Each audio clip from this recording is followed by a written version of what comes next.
Just two conscious guys talking, where conscious male leaders come together and have a discussion that is deep, that is nourishing, that allows us to see the illumination of consciousness that's unfolding progressively for men that are waking up in the world, and where you can get insights on your own awakening as a man, and also for amazing women that want to learn more about men's challenges and struggles that have created some of the dysfunction we've seen within men in its society, often called, quote unquote, the patriarchy and other terms. What created it? What is the genesis of it all? What can we do about it today to empower men to be all that they're meant to be and to support the awakening of consciousness for men and women and all?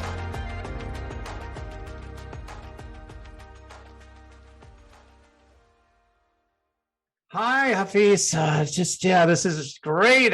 We just met and we just have a little conversation before we went ahead and got started with this recording. But man, you have quite a background, and man, I haven't known too many people who have been Olympic level athletes, or at least been trying to, get into the Olympics and all this sort of stuff. And I'm sure we'll kind of talk a little bit more about that along the way. And you told me your story and everything, and it's just so amazing. Your energy is so beautiful. So I'm just so grateful to have you here. I apologize if I keep clearing my throat. I had a significant, virus there for a while, and I feel 100% of my energy, but this thing keeps coming up. So yeah, no worries. So it's good to be able to come together and talk. And you have a fascinating background, from Ghana, lived in the Middle East, and all these things you were telling me. So I'm really curious to ask you. Mm-hmm. I'm real curious to hear about what is this journey like. We keep talking about guys that have moved through male stereotypes. There's so many, don't have emotions, don't feel anything, be the best and everything. Like, as the athlete you were, like, you got to be the best, better be at the top, no weakness and all that kind of stuff. I got talking to people. I was just talking to someone the other day, and I told them I'm actually somewhat afraid to have a personal trainer in the gym, because one time I did a session with somebody in that situation. Like, it's good in a way because I will not show any weakness to my trainer, but it's kind of gets me a little scared. Like, okay, I might go a little too far. Like, okay, load the weights up more. I'll show you how strong I am. So, but yeah, because it's that whole thing with the male psyche. Like, I'll show you I'm stronger than everybody in here. Yeah. Even if I don't look like I am, because that's the story of my life. Like, I don't look like much. You don't think I'm very powerful or strong. All right, let's see. All right. Mm-hmm. So yeah, but it's all part of that male ego, or whatever you want to call it. But like, I've got to be the strongest. And so I'm wondering what stereotypes you ran into. I'm sharing, a little bit of my slice of my pie here. So what was it like growing up in that environment? What male stereotypes did you run up against growing up? My goodness. Yeah. I mean, like, as you talk about the weight, like the personal trainer and pushing weights, just even that, as an athlete, lifting weights, for example, like I would be training with other athletes, and they could bench more than I can, and I was a scrawny kid, right? And I would just try to lift what they can, but what happened was that I got hurt, right? I mean, I got injured, and now I cannot lift, so I'm out 2 weeks or 3 weeks to recover, right? So it's like, it's not worth it, because the consequences, right? Experiencing the consequences of that, right? But that's definitely, that's part of the culture, I guess, in terms of like of this sort of bravado of like, look at me, I'm the best, and this sort of thing, right? And I mirrored some of that, even when I think of like my high school when I really started taking track and field seriously, like, oh yeah, I'm the best kind of thing. And then then I got humbled by when I got injured. Right. So I think that this bravado as well too. It's really a cry for love, right? Like, look at me, like I am enough, I am here, like see me kind of thing. Is this insecurity, right? That's being projected outward, but it's being masked with this sort of macho like energy, right? And even as a kid, it just didn't feel like, it felt inauthentic. I was like, this is weird, this is not me. But everybody was like gravitating towards, it was this sort of groupthink type of thing, right? And I've always been this sort of outsider, this sort of loner, because I never really fit into that, but I knew how to play that sort of game because this is what I Mhm. need to do to be socially, it's like politics, you got to play this sort of thing. And I hated that. Yeah. um I think that's probably why I gravitated towards individual sports, in particular track and field in particular.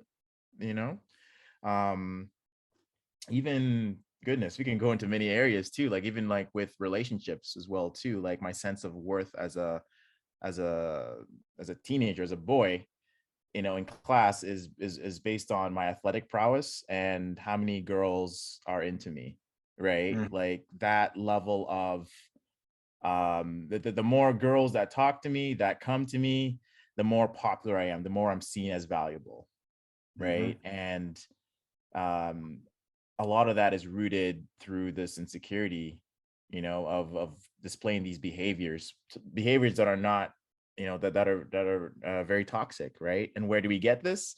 For me, I mean, like movies, TV, Mm. media, right? Like Mhm. all these, superheroes, like Spider-Man was one of my favorite. um but the way these like even Rocky, even right, the Sylvester Stallone movies as well, pushing through and don't give up and no pain no game, right? Like that energy as well too. Oh my goodness, that also, like that also drove me to having many injuries, as a track athlete. I had so many injuries.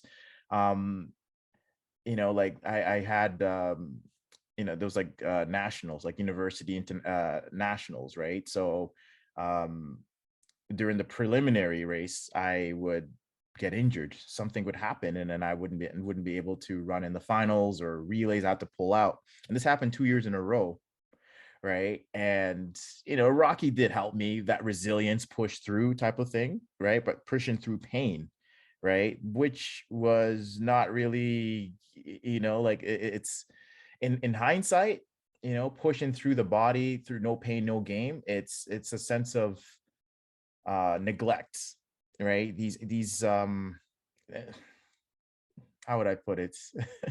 There's so many different threads within there, that I wouldn't look at till later. But one thing is that the body keeps the score, right? These emotions of like, I gotta push through, I don't care, right? It Mhm. stays in my body, Right. right? And that energy imprint is that I'm not enough. I'm not enough. I gotta push through. I gotta push through, right? There's no harmony, right? And of course, what happens? Injuries.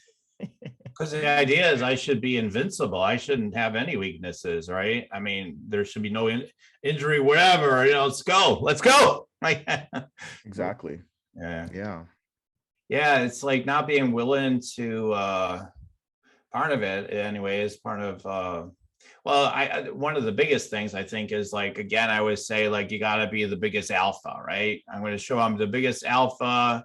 And sometimes it goes to intellectual stuff too. Like, that, well, I know even more about that. And I'll tell you, I'll teach, like, get like guys teaching other guys all the time. Who's the better teacher? Who knows more about this subject? Hey, Hmm. don't you realize this? And, sometimes we see those dynamics happen with guys. And Yeah. Yeah. I know more. I'm faster. I'm stronger. I didn't mean to be egotistical, but I remember telling my son-in-law.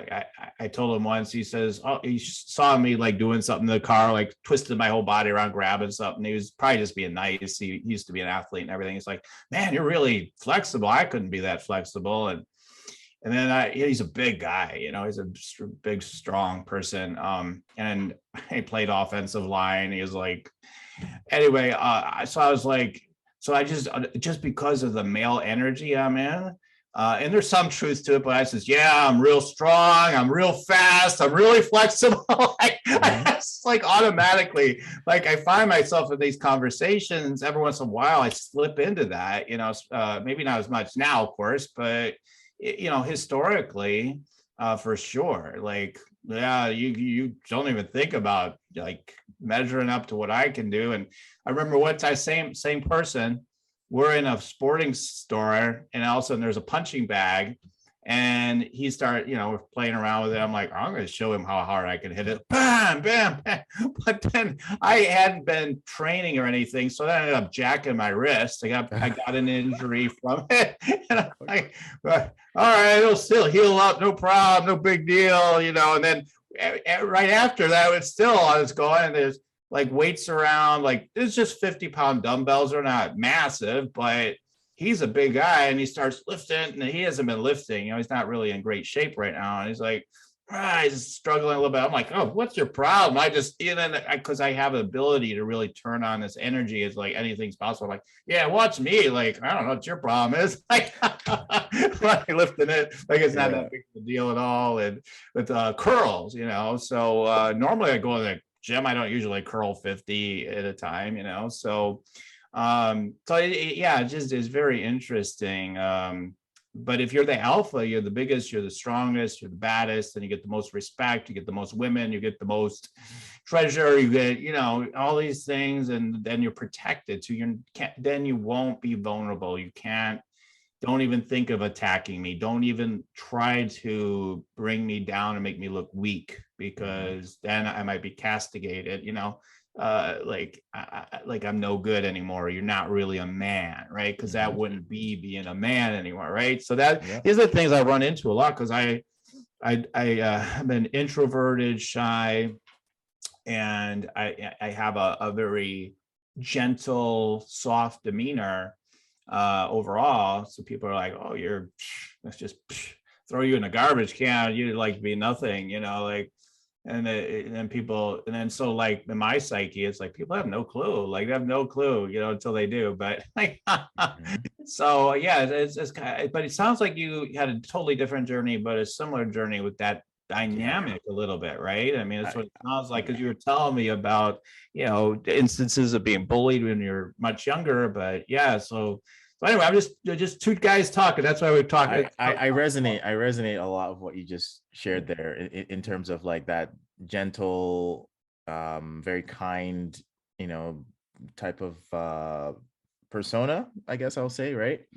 And but underneath it too, there's this level of intensity, right? Of like, I know, and it's a source of confidence as well too. Like, I mean, for me, like, it's like, I know what I'm capable of, like, of just how resilient I am. And the interesting thing about it too, I don't know about you, but for me, it's fueled by when people tell me that I can't do anything. I'm like, oh, just tell me I can't do it, right? And then I'm like, all right, here we go, right?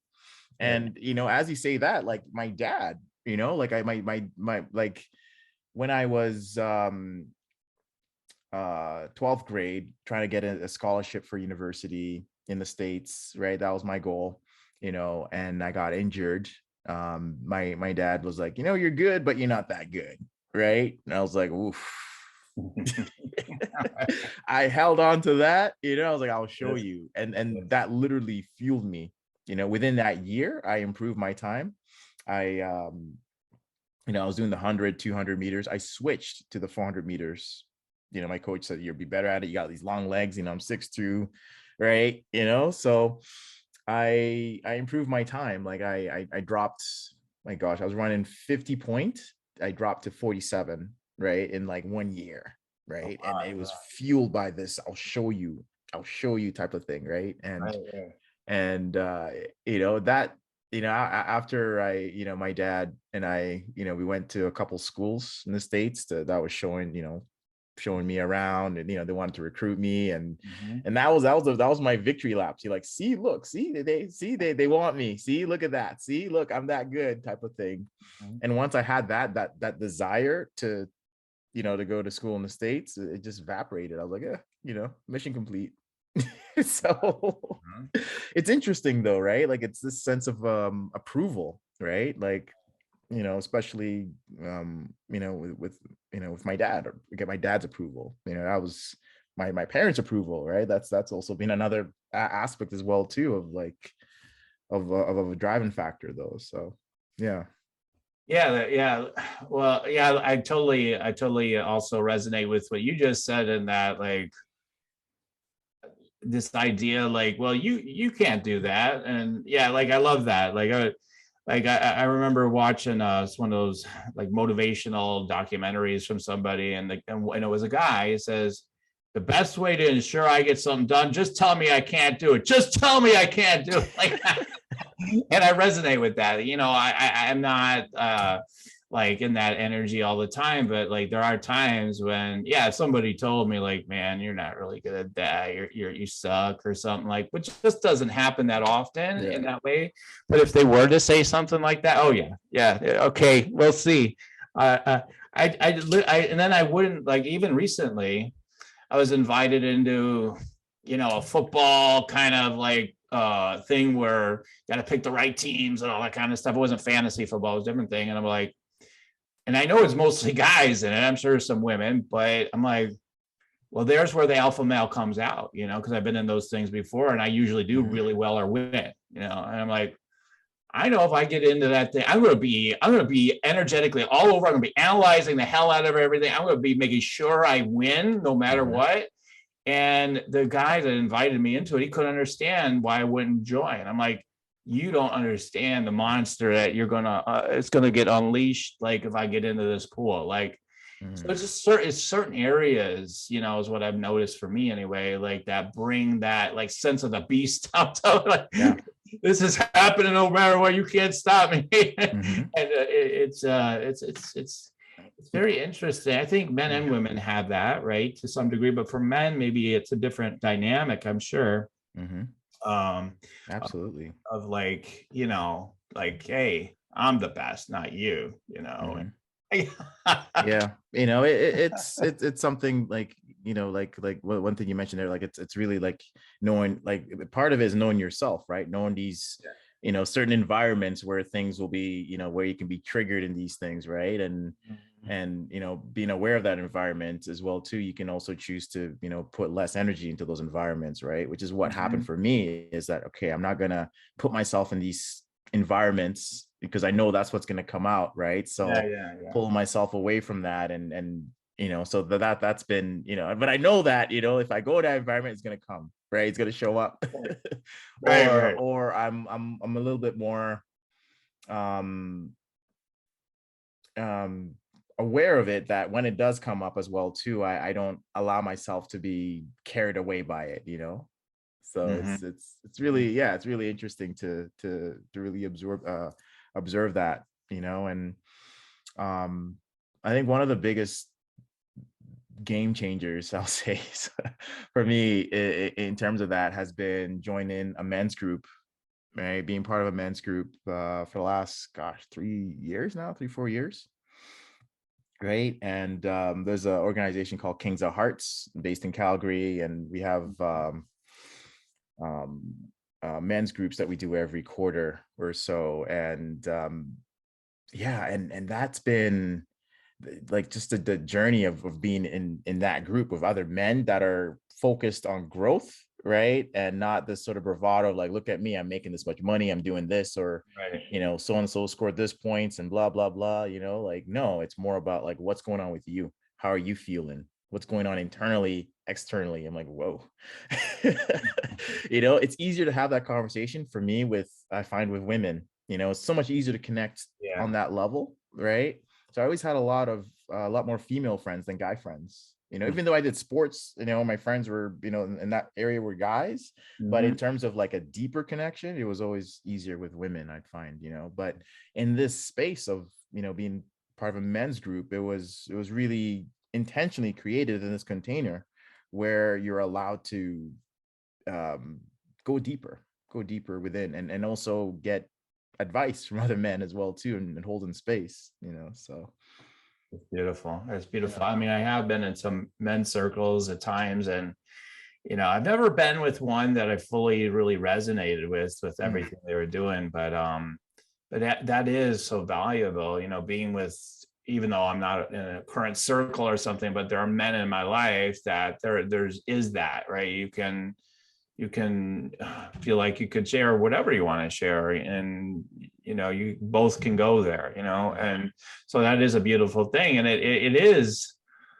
maybe it's getting more prevalent, but like it is kind of rare, like it's somewhat rare to be able to find those kind of connections. It's one of the reasons why I haven't had many male friends either over the years. I mean, surrounded by women, I always say, it's like all my girls, all my kids are all girls, like wherever it goes, girls, girls, girls, girls, which is great. I love women. I mean, I love the female energy. I love it. I mean, I so love it. And so it's so awesome. And and at the same time, I always, and I'm starting to see more of it. One of the reasons why I do these interviews is to spend more time with guys, to be honest. It's one of my right? Yeah. Like, okay, here's a way to have some guy conversations. We'll do this series, right? Mm-hmm. So yeah, it's all part of it. Like, it's needed, right? Yeah. Like it's through, like, I mean, even like like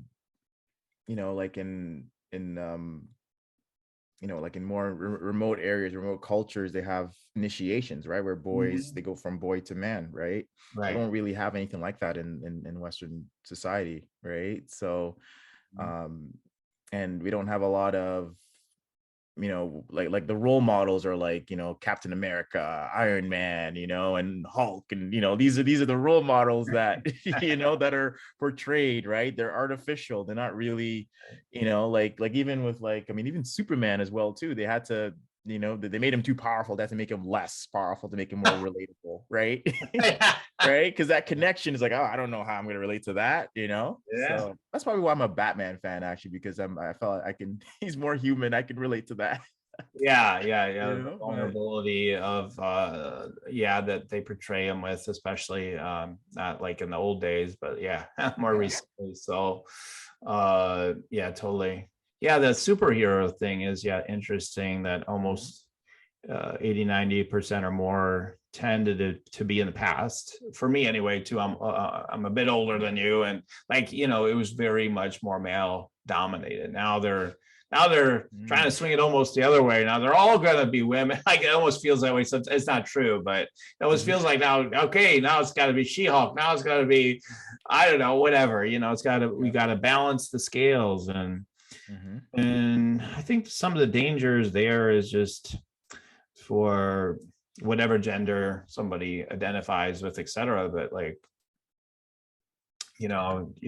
okay, it's your turn. Okay, all right, you're gonna start being like us now. How does it feel? Right? It feels empowering at first. It's like a drunken new power, but then you start seeing the toll it has on them as well, right? Okay, we're breaking up this patriarchy because now we're going to be more in that male energy. Sometimes that happens, not always, but and then it's like, okay, you're perpetuating the so-called patriarchy in a way, though, so let's not do that either. And so it's, but yeah, part of the reason why I'm doing this is for us all to explore, because there is a lot of like, it's you, especially the white guys, right? It's like, you white man, you're the one, you're the problem, you're scourge of the earth, you're the ones that caused all the problem. And it doesn't matter if I personally have done anything specific, right? It's like, yeah, but you're a white guy, you're privileged, and and then we're gonna attack you for that. And so kind of part of what we're dealing with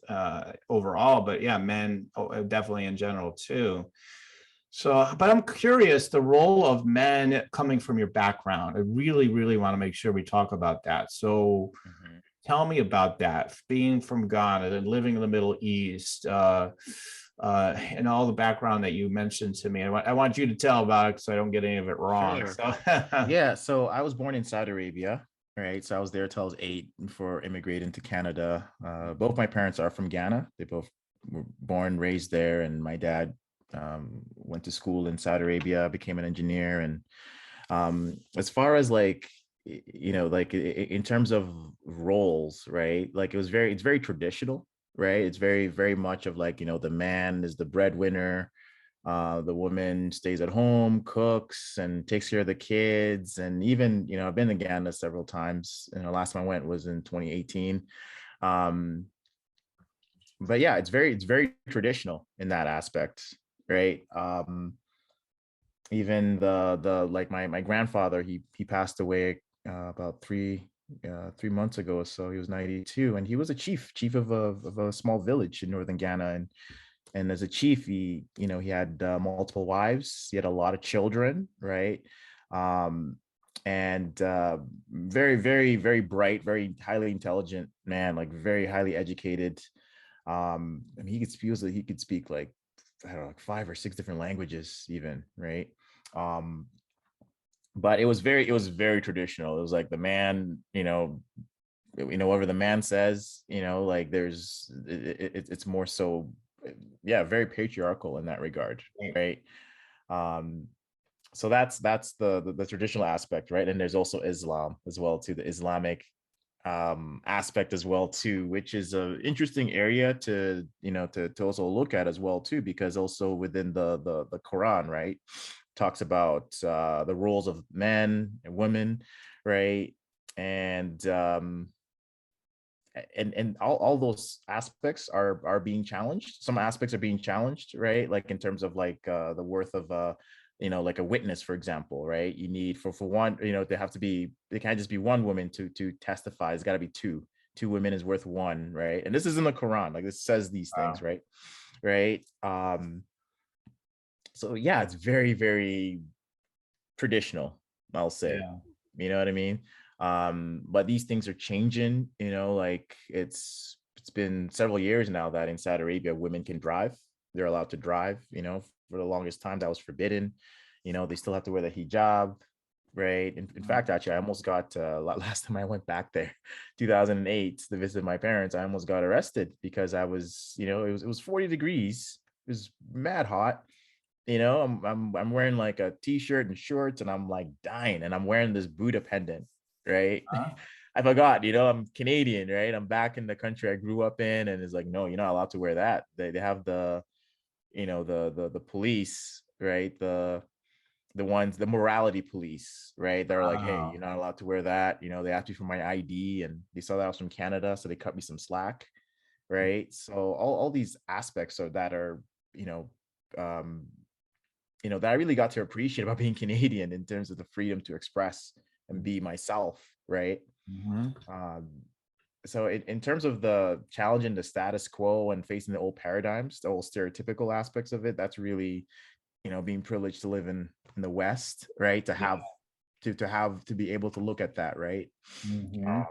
that's been, I mean, that's really the main influence there, right? Like I think like with feminism, even like I look at it as like yeah, like women should have the right to um like equal pay, right? Education, equity, like absolutely, right? I don't have kids yet, but yeah, like if I have a daughter, yeah, absolutely, I want her to have all the privileges and everything that that a man should, like absolutely, right? And just by that count, like I think that we're all feminist in that way, right? And of course there's Mhm. different ranges and different spectrums of that get pretty fringe, right? Mhm. um but I think that with men's groups, and even as I look at even the internal component, right? The internal, the masculine, the feminine, the yin yang component, looking at that, I think that's been more of a guiding compass for me as to what makes sense for me, Mhm. right? Because if we look at it in terms of if you look at it in terms of energy, right? There's the masculine, right? The masculine's is the one that holds the space, right? Is the pure consciousness, the Mhm. stillness, right? The feminine is the dynamic that is flowing, creative force. Everybody has it, right? Like everybody, we like, it doesn't matter of gender. You need you have both, right? Mhm. Even right now, I'm talking. I mean, me talking right now is my friend. You're listening. You're in your mask, like that. Like those dynamic. Like Right. that's like to make it so fixed and to be like, this is how you gotta be. You gotta be. as a mask, to be in your mask, you always got to be leading constantly. But in relationships, it's not always like that. It really isn't. It's communicating and switching up, right? There's aspects of, it's really communication. That's really the biggest thing out of all of this, is communicating where you're at, what you're feeling, right? And that's the area that, that I think that we need to catch up on, is really being able to talk about our feelings in a deeper way. I think that with vulnerability in particular, that's always seen as like, oh, that's weak, you're being vulnerable. But the truth is that to be vulnerable is a sense of courage, right? Even courage is leading with the heart, right? To take an act is courageous, is vulnerable, right?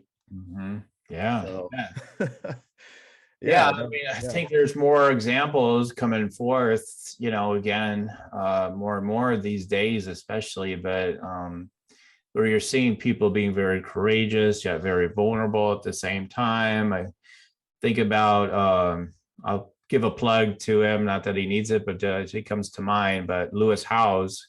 I don't know if you've heard of him, Oh, yeah. but School of the Greatness. white guy, but School of Greatness. Yeah. But he wrote a book called The Mask of Masculinity, and actually reading that right now. I haven't finished it or anything yet, but been reading that, and he's got some really good things in there.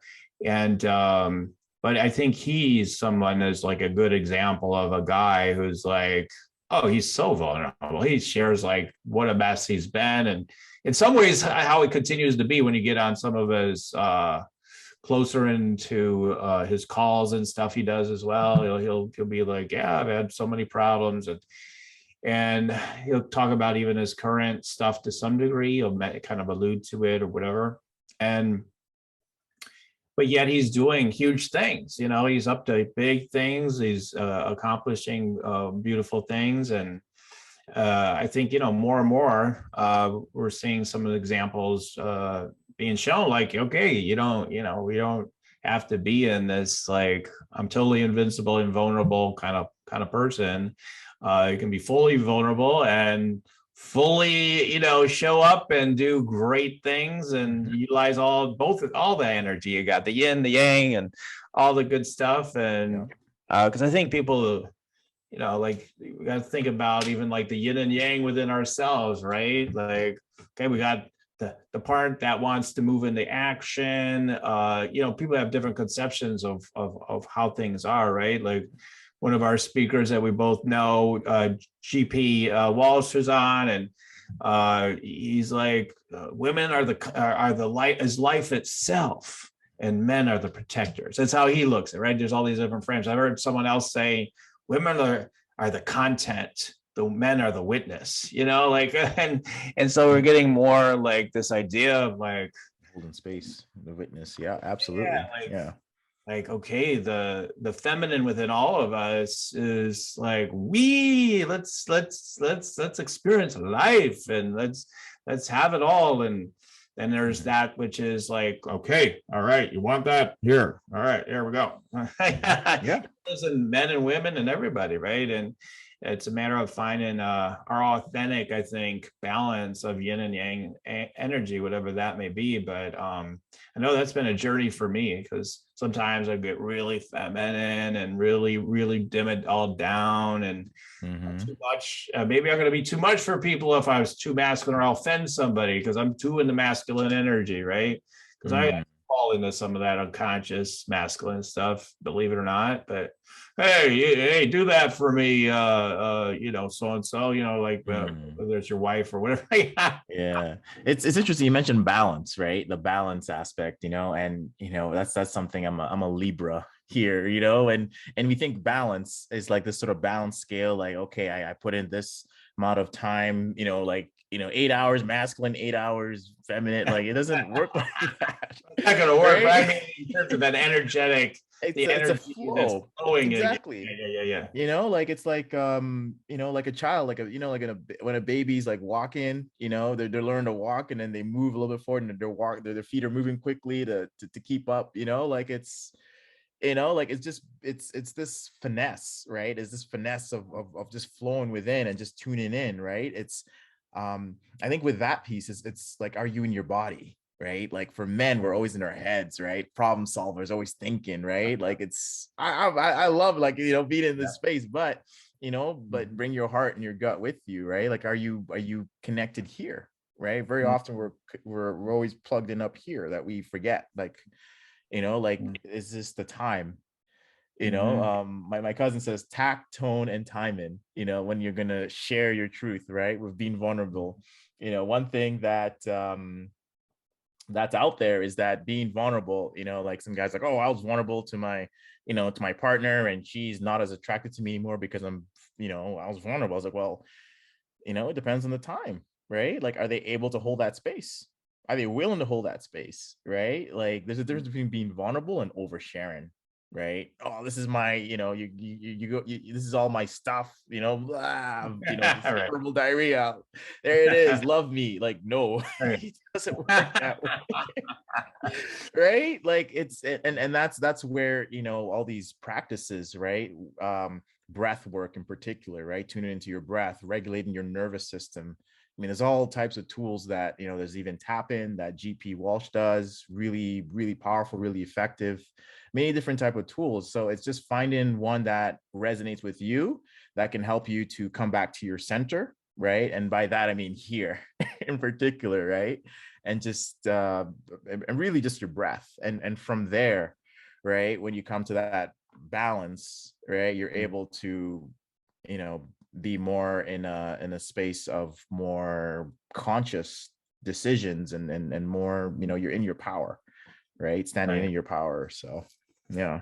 Yeah, totally. Yeah, it's totally a great point. I mean, yeah, getting into the deeper energy, and I always talk about my channelings and stuff, like channeling different beings, Gandhi, Jesus, whatever, different ones, you know, whatever, Mary Magdalene to some degree, different, you know, whatever different beings I tap into and get messages from. And I just remember when I was doing the real intensive on that, you know, when I was just getting started with it, and the message was, hey, live in the heart space. Like literally, like everything will work if you live from the heart space. Like that's like the master key. And you think you need your brain, you think you need it, you think it's so important, but in truth, it's meant to be a witness. It's meant to be a witness to life more than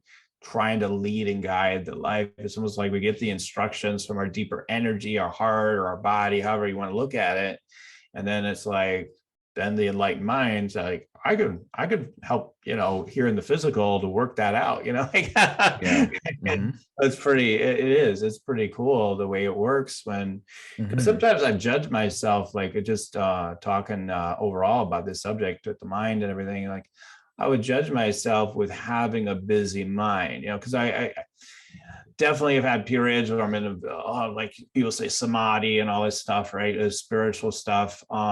Yeah, man, I don't have that many thoughts anymore. And man, this is so, I'm so liberated. You're not even thinking that, but that's just kind of how you feel. And but sometimes then the mind also starts coming back in. Okay, hello, remember me? Knock, knock, knock, knock, knock. Right? Here I am again. Yeah, I'm back again. I'm Yeah. back again, and yeah, I've really just made peace with that. If my mind, you know, like you would in meditation, right? Like, why should it be any different? It's like your life's a walking meditation, we say, right? Yeah. So it's like, okay, if your life's a walking meditation, then why are you gonna judge yourself if you're on the awakened path that, oh my God, my mind's busy, I'm not awakened enough, and then that just adds fuel to the fire.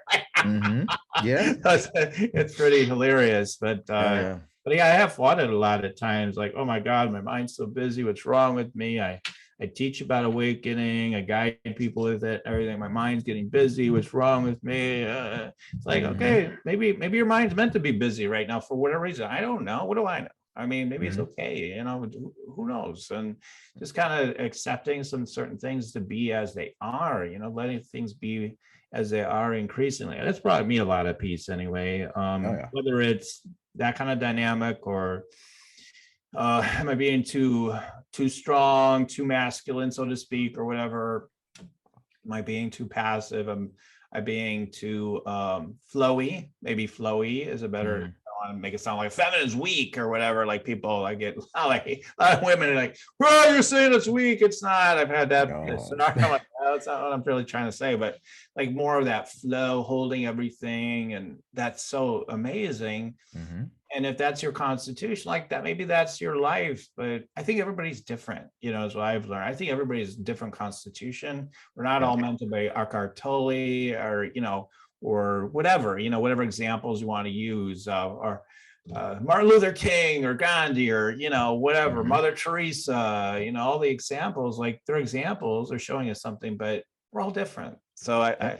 yeah, totally. Everybody's unique. I think everybody has a gift that is unique. I mean, even like the fingerprint or DNA, like there's nothing similar to that. Right. There's 6 billion people. Is not, they all have unique fingerprints. So we all have that uniqueness, right? And I think that, I used to, like Muhammad Ali, Michael Jordan, like those are some of my role models growing up that I modeled after, and and kind of even embodying that greatness type of thing, and it wasn't until I read a book on positive psychology, Dr. Martin Seligman, and he really created this sort of model that's been very helpful for me to look at, like, just happiness, or even flourishing, right? And but yeah, I'll share them here. Like, one of them we know is positive emotions, right? But I mean, you could be smiling and you could be, sad inside, right? So it's not the best indicator, right? Mhm. You talked about flow there, right? So when you're engaged in something in which, like, time is like on a different level, it feels like an hour, but it's been 3 hours, right? Like, those are the little, guiding posts to in Mhm. terms of what you get lost in, the joy, right? Mhm. Relationships, right? That's a huge one, right? Mhm. Like, we need people. Like, there's no, one man island type of thing that, like, that's been portrayed in media and this alpha. Like, it's an illusion. Like, there's no, it's the saddest thing, to it. Like, it's like every form of success, even on that, like, there's no such thing as the one six. Like, I did it all by myself, I got there, but no. Even with a sport like track and field, right? I'm on the blocks, I'm there, I'm the one that's racing. It's entirely me that's doing it. No, not at all. I have a physiotherapist, that I work with. I have my coach, I have my training partner, I have my friends, my family that are cheering and believe in me, right? I have a You're a nutritionist, I have my nutritionist or yeah, all yoga kinds of instructor. stuff. All Yeah. these people that are there that are, directly or indirectly part of it. You know what I mean? That so it's a whole process, right? Even in that, right? So Mhm. we need Right. people. um Meaning, something that's bigger than yourself. What is your mission? What are you willing to die for, right? What will you, right? Like, those type of conversations, those type of questions that to look at.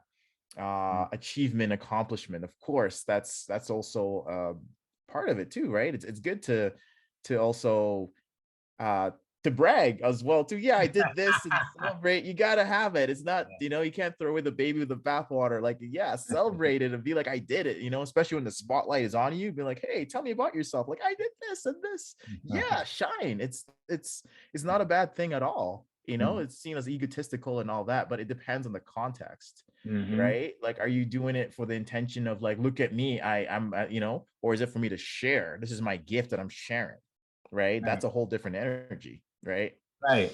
Right. So yeah, celebrating, I mean, is really it's something that I value, for Mm, sure. Celebration and really acknowledging, giving gratitude for really for everything. It's something I constantly am, talking about and working with in myself all the time. Like, I'm yeah. just grateful. Hey, What? it's like it's funny. Like, this is I was just thinking the other day, like it came to me in this way. It's like something like, oh yeah, yeah, of course. But like the way it came to me was really beautiful. It was just like a remembrance of, oh my God, it's like we've been given everything, right? We're put here on earth, and it looks like there's all these problems, is what the mind says. No, there's problems, and but literally we've just been given everything. We've been given like this huge gift.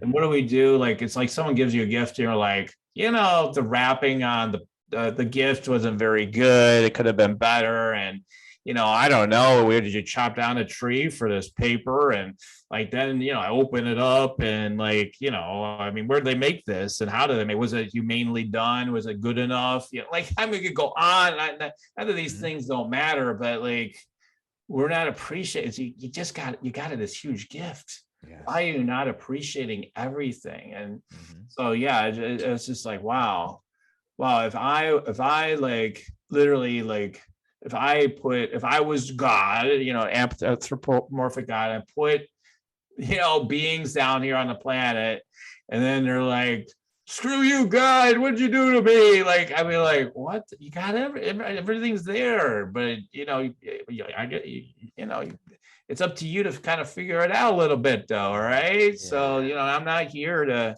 take over, like, it's up to you to kind of tune in and follow what you know to be your truth and all those things. And, but we're sitting here so busy complaining, to some degree, or some more than others, but that we miss it, we miss it a lot. So Yeah. totally. I mean, I think from that, the guys, right? Like, all right, let me override everything, and I got to do something, and maybe you don't need to do it. You don't need to do so much sometimes. Just being willing to be with nothing. Even that, so powerful, right? Yeah. No demand, right? No demand, just complete freedom. No burden, right? That's what the like the mask. Was a teacher, he's called John Wineland.